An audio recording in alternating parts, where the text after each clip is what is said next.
અમરેલી જિલ્લામાં વરસાદી માહોલ જામ્યો છે। ધારી પંથકમાં વહેલી સવારથી વરસાદ વરસી રહ્યો છે। ધારી શહેર સહિત આસપાસના ગ્રામ્ય વિસ્તારોમાં ધીમી ધારે વરસાદ નોંધાયો। ધારી, ખીચા, દેવડા, રામપરા, છતડિયા સહિતના ગામોમાં વરસાદ વરસ્યો છે। સતત વરસાદી માહોલથી કપાસ અને મગફળીના પાકને નુકસાન જવાની ભીતિ સેવાઈ રહી છે।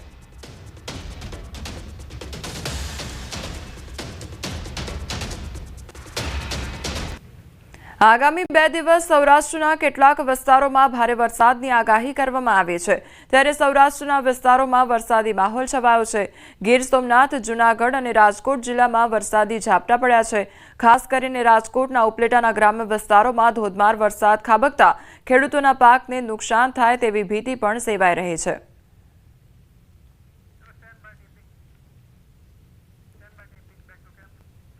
ચોમાસાની વિદાય બાદ પણ રાજ્યમાં વરસાદ પીછો નથી છોડી રહ્યો। આગામી દિવસોમાં પણ ભારે વરસાદ ખાબકવાની હવામાન વિભાગે આગાહી કરી છે।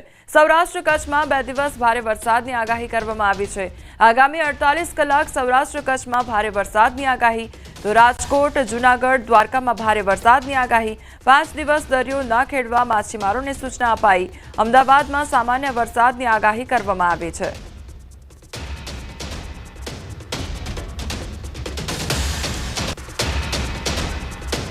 હવામાન નિષ્ણાંત અંબાલાલ પટેલની આગાહી સામે આવી છે। 4 થી 7 ઓક્ટોબરમાં ગુજરાતના ઘણા ભાગોમાં વરસાદની શક્યતા।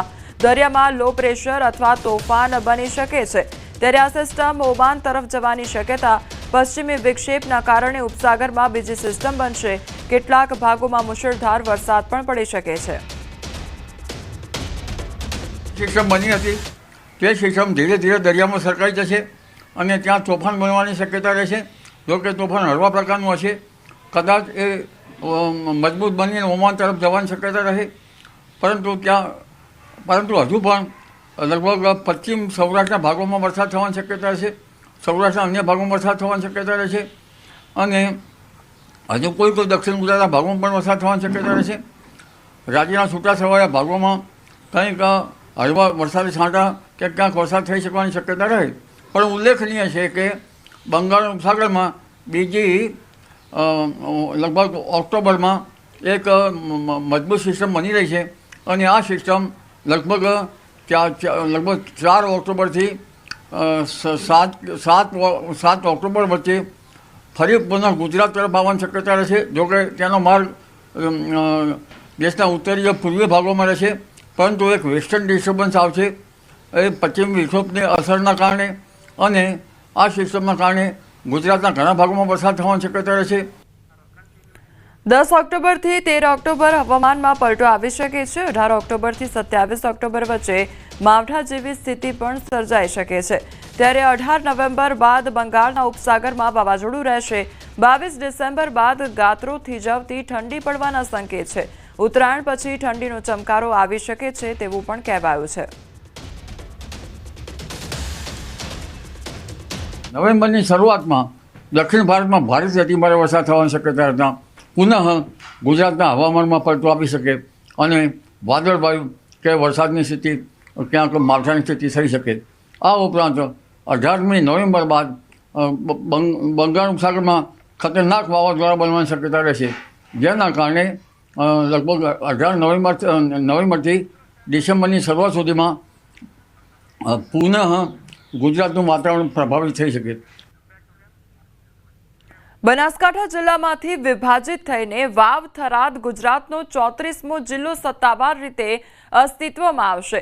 9.78 લાખની વસ્તી અને 413 ગામવાળો નવનિર્મિત વાવ થરાદ જિલ્લો આજથી અસ્તિત્વમાં આવશે। તો રા, ધરણીધર, ઓગડ અને હડાદ તાલુકો પણ અમલમાં આવશે। વાવ થરાદ કલેક્ટર કચેરી, એસપી કચેરી, ડીડીઓ કચેરી, તાલુકા પંચાયત કચેરી સહિતની કચેરીઓ પણ ખુલ્લી મૂકવામાં આવશે। તો વિધાનસભા અધ્યક્ષ શંકરભાઈ ચૌધરી અને મંત્રી બળવંતસિંહ રાજપૂત દ્વારા આજથી નવા જિલ્લાનો શુભારંભ કરાવવામાં આવશે।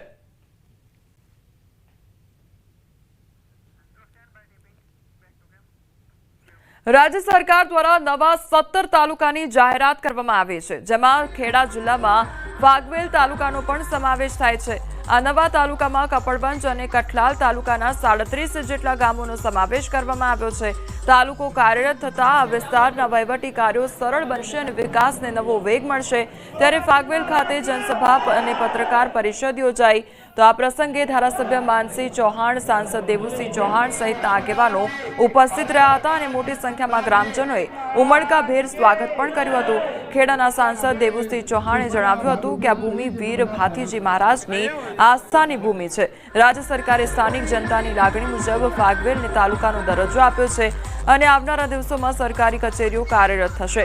સાથે જ તેમણે નવા તાલુકાની જાહેરાત બદલ રાજ્ય સરકારનો આભાર માન્યો.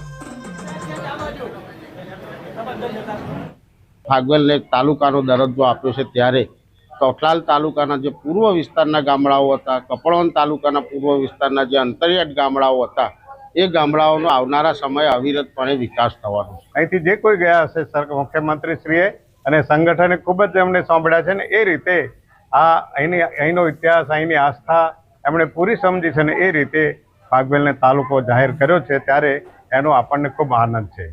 જે વર્ષોથી મારા પંચમહાલ સંસદીય વિસ્તારના ફાગવેલના જે તાલુકાની માગણી હતી, આજે આપણા મૃદુ અને મક્કમ મુખ્યમંત્રી શ્રી દ્વારા તેને પૂર્ણ કરવામાં આવી છે અને સૌને આજે દિવાળીની જેમ ઉત્સાહપૂર્વક સૌએ ખુશખુશાલીથી આજે પર્વની જેમ મનાઈ રહ્યા છે.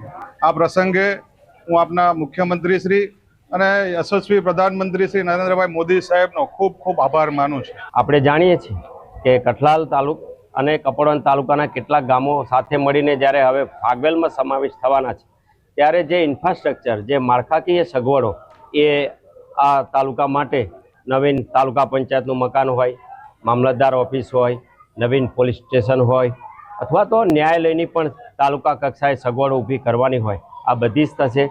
સરકારી વ્યવસ્થાઓ થશે.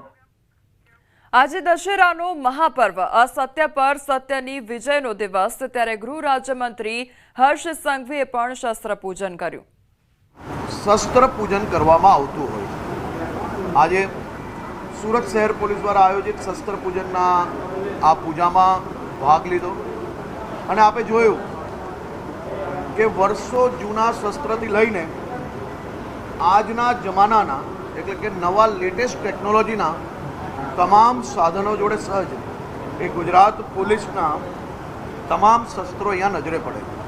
ચાહે આર્મ્સ, વેપન્સ હોય કે પછી આજના જમાનાની ટેકનોલોજીને પહોંચી વળવાના ઇન્સ્ટ્રુમેન્ટ્સ હોય કે પછી ડ્રોન જોડે શહેરના સર્વેલન્સની વાત હોય, આ તમામ પોલીસ માટે રાજ્યના નાગરિકોની સુરક્ષા માટેના શસ્ત્રો છે અને એ શસ્ત્રોનું આજે પૂજન કરવામાં અહીંયા આવ્યું. દાદાનું બુલડોઝર ચાલી રહ્યું છે, એ બાબતે કઈ રીતે શું કહેશો? અસામાજિક તત્વો પર કઈ રીતે દાદાનું બુલડોઝર ફરી ગોધરામાં ડાયરેક્ટ બુલડોઝર ચલાવવું કઈ રીતે યોગ્ય? આ સૌ દંગાઈઓ ઉપર આજે ગોધરાના નાગરિકો માટે સુરક્ષિત રાખેલી જગ્યાઓ, જેમના હિતમાં ભવિષ્યમાં સામાજિક પ્રોજેક્ટો માટે હિતમાં રાખેલી હતી, એવી જગ્યાઓ ઉપર આ લોકો દ્વારા જે બાંધકામ કરવામાં આવ્યું છે, એક તરફ સરકારી જગ્યાઓમાં મકાન બનાવવા અને બીજી તરફ દંગાઓ કરવા, આ બેઉ એક સાથે નહીં ચલાવી લેવામાં આવે. કડકમાં કડક પગલાં ભર્યા છે અને હજી વધુ કડક પગલાં ભરવામાં આવશે. સરકારી જગ્યાઓ પર કોઈ બી પ્રકારના કબજાઓ અને સરકારી જગ્યા પર કબજા કરીને ફરી રાજ્યમાં અશાંતિ ફેલાવવી, રાજ્યના સામાન્ય નાગરિકો ઉપર કોઈ બી પ્રકારનું અડચણ ઊભું કરવું, આવા લોકોને શોધીને ગુજરાત પોલીસ કડક પગલાં ભરી રહી છે અને જો કોઈ આવી ભૂલ કરશે તો આનાથી બી વધુ કડક પગલાં ભરવામાં આવશે. 9 દિવસ સુધી નવરાત્રિ ચાલી, પોલીસે રાત દિવસ એક કરીને કામગીરી કરી છે. કેટલી ત્યાગની ભાવના છે પોલીસની, કઈ રીતે બલિદાન રહ્યું? 9 દિવસ સુધી રાત દિવસ કામગીરી કરી. આ વર્ષે ગુજરાતના લાખો નાગરિકોને મોડી રાત સુધી અને વહેલી સવાર સુધી માં અંબાની ભક્તિ કરવાનો અવસર પ્રાપ્ત થયો. મારા ગુજરાતના સૌ યુવાનો આપણી સંસ્કૃતિ એવી માં અંબાના ગરબા રમવા માટે કોઈ બી પ્રકારની સમય પાબંદીમાંથી ભૂપેન્દ્રભાઈ પટેલની સરકારે એમને મુક્ત કર્યા અને ગુજરાત પોલીસે આ સંપૂર્ણ વ્યવસ્થાઓ જમીન પર ઉતારી. રાજ્યના ગામોથી લઈને શહેરો સુધી લાખો કરોડો લોકો મોડી રાત અને વહેલી સવારે ગરબા રમીને ઘરે પરત ફરે એવા હજારો કિસ્સાઓ આવ્યા. કોઈકની ગાડી બગડી જાય તો કોઈક રોડ ભૂલી ગયા હોય તો કોઈક બહારના રાજ્યથી આવ્યા હોય અને પોતાને મોડી રાત્રે સાધન ના મળવાના કારણે ઘરે ના પહોંચી શકતા હોય. આજ આપણા ગુજરાત પોલીસના જવાનો માત્ર માહિતી મળતાની સાથે વહેલી તકે, સાહેબ કોઈ રાજ્યની અંદર આ પ્રકારના દ્રશ્ય તમે નહીં જોયા હોય એવા હજારો લોકોને ઘર સુધી પહોંચાડવાનું બી કામ આજ આપણી ગુજરાત પોલીસ દ્વારા કરવામાં આવ્યું છે. આપ સૌ લોકો મોડી રાત સુધીમાં અંબાની ભક્તિ કરી શકો તે માટે આપણા જ રાજ્યના આ પોલીસ ઓફિસરોથી લઈને પોલીસ કર્મચારી આ સૌ જવાનોએ પોતાના પરિવાર જોડે નવરાત્રિનો ત્યાગ કર્યો ને ત્યારે રાજ્યના સૌ નાગરિકો આ રીતે નવરાત્રિ મનાવી શકે. આપે જોયું હશે કે નવરાત્રિ એ માત્ર આપણી સંસ્કૃતિ એટલું જ નહીં, સંસ્કૃતિની તો જાળવણી સરકાર દ્વારા કરવામાં આવી, એમાં વધારે ઉત્સાહ પૂરવામાં આવ્યો, પરંતુ એનાથી એક પગલું આગળ રાજ્યના લાખો લારીવાલા, દુકાનોવાલા, નાનું નાનું કામ કરીને ગુજરાન ચલાવતા નાગરિકોને પૂછો કે આ નવરાત્રિ એ એમના માટે દિવાળી કરતા ઓછી નથી રહી. સૌ દુકાનદારોને, વેપારીઓને ડબલ, ટ્રિપલ ને એનથી બી વધારે વેપાર આ નવરાત્રિમાં મળ્યો છે. એટલા માટે આ સૌ પરિવારને માત્ર નવરાત્રિની બચતથી એમના ઘરના બાળકો માટે એક અદ્ભુત દિવાળી સ્વરૂપે રાજ્ય સરકાર દ્વારા વ્યવસ્થા કરવામાં આવી છે અને આ બધી જ વ્યવસ્થાઓ પાછળ ગુજરાત પોલીસના પ્રત્યેક જવાનોનો ખૂબ મોટો ફાળો છે. રાજ્યના નાગરિકોએ 100% જ્યાં તમને કોઈ બી પોલીસના જવાનો દેખાય તો સામે ચાલીને આભાર માનીને એમને અને એમના પરિવારજનોને જરૂરથી આભાર માનજો, જેથી એમનું મનોબળ મજબૂત થાય અને આનાથી બી મજબૂતાઈથી વધુ વ્યવસ્થાઓ જોડે આવનારા દિવસોમાં આપણા ધાર્મિક તહેવારોની ઉજવણી થાય.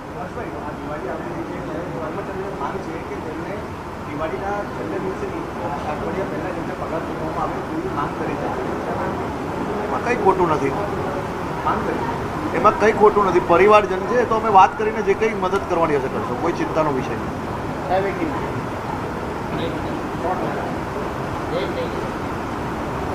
क्या संजय से